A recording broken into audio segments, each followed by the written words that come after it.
Olá pessoal, hoje a gente vai falar então dos três últimos filos aqui da nossa linha evolutiva, né? Chaetognata, hemicordata e os cordatas invertebrados. Chaetognatas são é um grupo bem interessante de plâncton marinho, né? São animais marinhos, conhecidos popularmente como sagitas, né? O nome Chaetognata significa cerdas na mandíbula, porque ele tem esses espinhos ao redor da boca. Eles são muito comuns, né? Ocorrem no mundo inteiro. Eles são planctônicos, né? E ele difere um pouco dos grupos que a gente está vendo aqui, que são animais que se alimentam pelo sistema mucociliar, que são animais sésseis, né? Eles são, na verdade, predadores, eles nadam, então eles têm o corpo aqui com formato de peixe, como vocês podem ver, inclusive com nadadeiras laterais e pós-caudal, que é uma característica nova também. E isso dá para eles uma velocidade, uma capacidade de nado muito grande, que associado com a transparência do corpo faz com que eles sejam exímios predadores, né? Eles capturam as suas presas por essas coroas, né? Esses espinhos que ele tem ao redor da boca, como a gente pode ver aqui na imagem, né? Mas como eles são muito rápidos, isso poderia quebrar os espinhos, então ele vai ter uma estrutura que parece um capuz, né? Que serve para proteger essas estruturas quando eles não estão nadando, né? Então, eles parecem um torpedinho, né? Não são muito pequenos. E essas nadadeiras, então, ajudam nessa locomoção. Então, ele tem esse capuz, que ele usa quando ele está nadando, ele tem um olho, que permite ele usar essa locomoção, esse sensorial de foto, né? de luz. E essa nadadeira pós-anal, ela é bem interessante, porque ela permite uma mobilidade, ao mesmo tempo que ela não interfere drasticamente no funcionamento do intestino, isso é algo bastante novo, né? Então, ele tem essa locomoção bastante rápida, né? Uma flexão bastante rápida por conta das nadadeiras caudais e laterais, ele tem uma estabilidade. Mas as estruturas sensoriais deles ainda são pouco compreensíveis. Esses espinhos possuem associação uma tetrotoxina, uma associação com bactéria, que permite que ele mobilize a presa para ele poder se alimentar, já que ele não tem, né, tantas estruturas aqui para poder mobilizar essa presa, né? Como o corpo dele todo está em contato com o ambiente, permite que haja essas trocas e excreção através direto do corpo, né? Mas também tem animais marinhos que estão pequenos. Eles são hermafroditas, como eles estão nadando, estão fora do corpo, do ambiente, eles não precisam ter fase larval. É muito comum o macho eliminar o espermatófilo em cima do corpo da fêmea, que acaba sendo absorvido e elas acabam se reproduzindo assim. Hemicordata significa metade das características dos cordatas. As características dos cordatas são presença de notocorda, faringe com fendas ou poros, cauda pós-anal e tubo neural oco em pelo menos uma fase da vida. As 4 características definem o cordata. Nosso filo, vocês viram, por exemplo, que Chaetognata tem cauda pós-anal. No caso de hemicordata, ele tem 2 dessas 4. Ele tem a faringe com fendas e ele tem o tubo neural oco. Antigamente, eles não sabiam, eles tinham dúvida se esse divertículo era uma notocorda ou não, então eles eram colocados em cordata. Hoje não, eles têm um filo só para eles. Dentro desse filo a gente tem classes bem diferentes, mas com uma adaptação para o sistema de captura de alimento mucociliar e o sistema de fendas da faringe. O que é esse sistema de fenda da faringe? Quando esses animais se alimentam com essas partículas, filtram essas partículas que estão na água, acaba entrando muita água também no aparelho digestório. Isso não dá uma eficiência energética, principalmente porque não temos tantas partículas assim na água.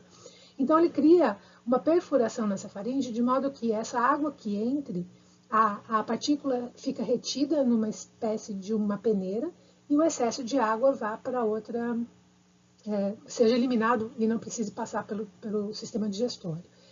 Pterobranquia, os menos conhecidos, são bastante raros, né? São animais que ocorrem principalmente em águas profundas da Antártida. São animais que formam colônias, então eles vão ter um baupleno aqui muito parecido com quinidária, né? Um baupleno de quinidária, são sésseis, vivem em colônias, né? Tem então essa reprodução por brotamento, e o indivíduo pequenininho, né? O zooide pequenininho, com menos de 5 milímetros. Ele vai ter... eles são parecidos com lofóforados até. A única diferença é que o lofóforo caracteriza uma coroa de tentáculos ocos ao redor da boca, e essa estrutura de captura de alimento deles, do pterobranquio, ela está além da boca, né? Está numa parte superior. E eles vão ter o celoma tripartido como é característica aqui desse grupo, né? Então, como vocês podem ver aqui na figura, esses tentáculos que ele usa para coleta de alimento, ele está aqui em cima e a boca está aqui embaixo, né? No caso do Lofóforo, a boca está no meio, isso é um pouco diferente, então. Mas o sistema é o mesmo, né? Ele vai ter um muco que vai percorrer as partículas que vão carregar até a boca e daí ele vai se alimentar, né? Aqui a gente tem uma outra imagem, né, que dá para a gente ver que está uma coroa de tentáculo aqui para cima, a boca aqui embaixo, intestino em U, né, animais que têm uma simetria radial secundária, né, e esse lofóforo não pode ser considerado lofóforo porque não está ao redor da boca, né. Então as partículas é gerada uma corrente de água, a partícula gruda no lofóforo e é carregada então até a boca. Caso algumas partículas grudem no resto do corpo, também pode ser levada até a boca e a corrente de água vai fazer esse movimento, né? Eles vão ter um sistema nervoso também adaptado por uma simetria radial secundária. São animais com sexos separados, fertilização externa, porque eles estão no ambiente marinho, mas os detalhes ainda não são totalmente conhecidos. Lógico, a gente sabe que tem um estágio larval e que a reprodução assexuada forma colônia. O segundo grupo é o Enteropneus, chamado de verme bolota. São animais que também se alimentam pelo sistema mucociliar, mas ao invés deles se fixar e formar uma colônia no balpulene quinidária, eles vivem em tocas, muito parecidos com alguns poliquetas, né? Eles vivem sempre na toca, então ele vai ter o corpo alongado e bem pouco adaptado, não se locomove, né? Ele vai ficar a vida inteira dele nessa toca, e ele vai ter uma probóscide que pode, essa sim, aumentar e diminuir, parecendo uma bolota, por isso vem o nome de verme bolota, onde permite uma pequena locomoção por rastejamento, mas é onde vai se fixar as partículas que vão ser levadas até a boca também.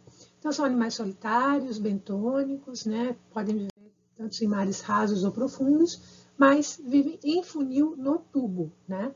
Então ele cria um esquema aqui para a partícula, para a água entrar, ele captura esse alimento e ele vai eliminar as fezes em forma assim, de corda, que é muito comum para localizar ele no assoalho marinho. Uma característica, a maioria dos bichos tem 15 centímetros, né, dos espécimes, mas a gente tem uma espécie chamada de Balaonoglossus giga que tem 2,5 metros, né? Ocorre toda a costa aqui do Oceano Atlântico, né, bem interessante, né? Tem um corpo bem frágil, né, eles podem se reproduzir por fragmentação, né? Então eles, ao se manipular eles fragmentam, depois eles se regeneram. E eles produzem um composto com cheiro de hospital, de bromo, muito característico deles, né? Também. Essas são as 3 partes do celoma, né, que formam as 3 partes do corpo, e aqui a probóscide em forma de bolota e ele se locomovendo. E aqui nesse outro desenho mostra como que as partículas são capturadas e são carregadas pela boca. A faringe possui fendas, né, de até 200 pares, por onde vão ser eliminados o excesso de água e interrompendo o percurso o alimento que segue o seu percurso para outra parte do tubo digestório. E por fim, a reprodução, né, que pode ser assexuada por fragmentação ou uma reprodução sexuada que vai formar uma larva tornária, que é típica desse grupo dos deuterostômios. O corpo dele é muito molinho, então pelo corpo mesmo ele faz as trocas e a respiração pela difusão, e como sistema nervoso ele vai ter essa notocorda, né, oca. O último filo é o nosso filo cordata, formado de 3 subfilos: tunicata, cefalocordata e vertebrata. Vertebrada nós. A gente vai ter então as 4 características aqui compartilhadas por todo: notocorda, fendas faríngeas, cauda pós-anal e tubo neural oco em pelo menos um estágio da vida.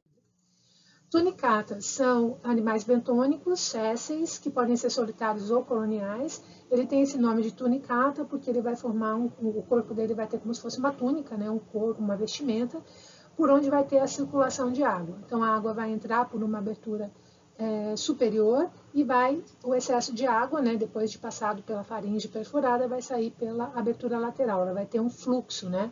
Então aqui a gente tem a imagem de assídeas, né, que é o nome do gênero, solitárias, mas elas podem formar também colônias que não têm polimorfismo de zooide, eles são todos iguais, né? Então aqui uma imagem desse percurso que eu tinha falado para vocês da água no corpinho deles, né? Então eles vivem no costão rochoso. Aqui a gente pode ver, né? A gente vai ter a abertura de cima e a abertura lateral.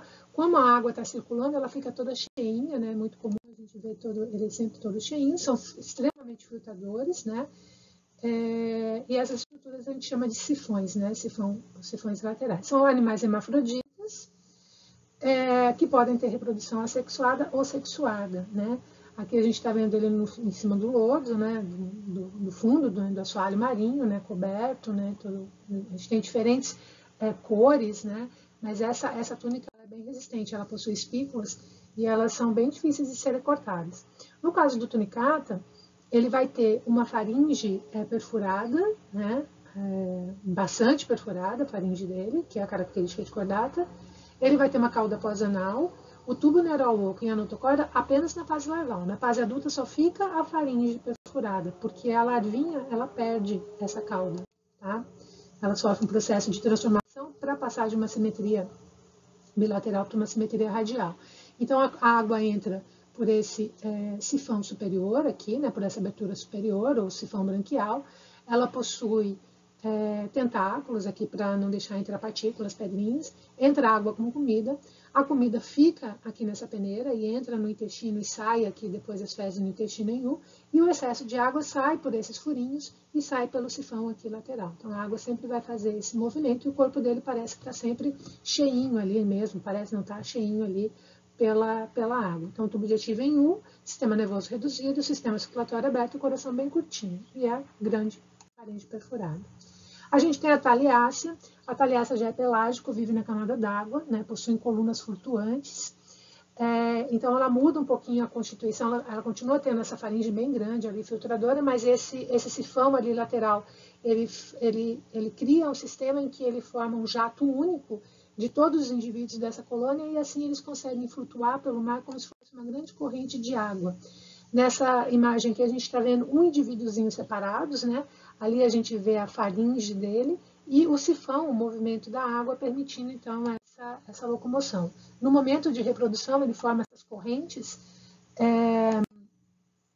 que podem, né, a onda pode bater, ele pode chegar até a praia, e esse formato assim gelatinoso, né, muito característico deles, né?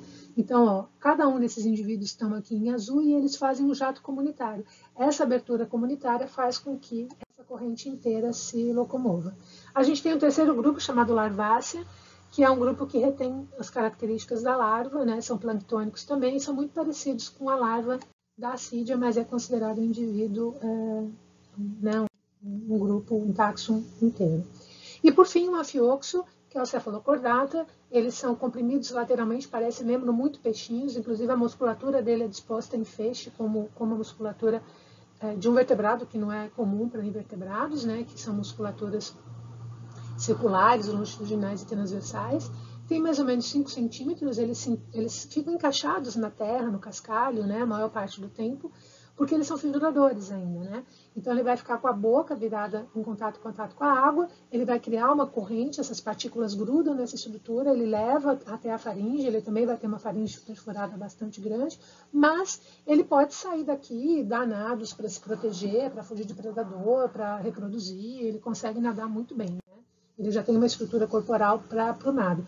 Tem as nadadeiras laterais e tem a nadadeira, a cauda pós-anal, né? Então, como ele mantém aqui uma notocorda e o tubo neural oco, né? Ele vai fazer o corpo dele, agora ele consegue ter movimentos laterais para cima e para baixo, mas ele não encurta o corpo no movimento peristáltico como uma minhoca, por exemplo. Ele já não consegue isso, né? E ele tem essa grande faringe aqui com fendas, né? Então, através aqui desse cirro vai entrar então, as partículas na água, as partículas ficam retidas aqui nessa faringe e o excesso de água vai sair por aqui, por essa abertura, não vai sair pelo ânus, né? A comida, o resto, né, da comida metabolizada sai aqui pelo ânus. Então ela vai sair por essa abertura aqui, né? Essa a característica deles. Ele é bem intermediário entre invertebrados e vertebrados e bastante estudados por conta disso. Aqui a gente tem um detalhe, né, do que eu tinha falado para vocês. A gente vê aqui em cima o tubo neural oco e a notocorda, né? A gente vê os cirros aqui que vai criar essa corrente de água. E a gente vê aqui, então, a faringe perfurada, né? Interessante aqui é que esse tubo neural oco ainda não forma um cérebro, né? Uma bolinha pequenininha aqui, né? Vocês vão ver que vai dar um salto para o próximo grupo, que começa já a aparecer o cérebro, né? E ele vai ter também uma estrutura interessante, que é o endóstilo, né? Que é tipo uma estrutura que vai puxar esse muco para dentro do corpo, que mais tarde vai dar origem à glândula da tireoide, né? O sistema circulatório desses animais é um sistema circulatório fechado, mas ele não tem coração, 5 centímetros, ele é muito pequenininho. O sistema nervoso dele também é simplificado e a excreção dele também é por um sistema bem mais simples. Essa aqui é a fase larval deles, né? Eles têm, então, uma larva de vida livre, que é bastante rápida a fase dela, e uma fertilização externa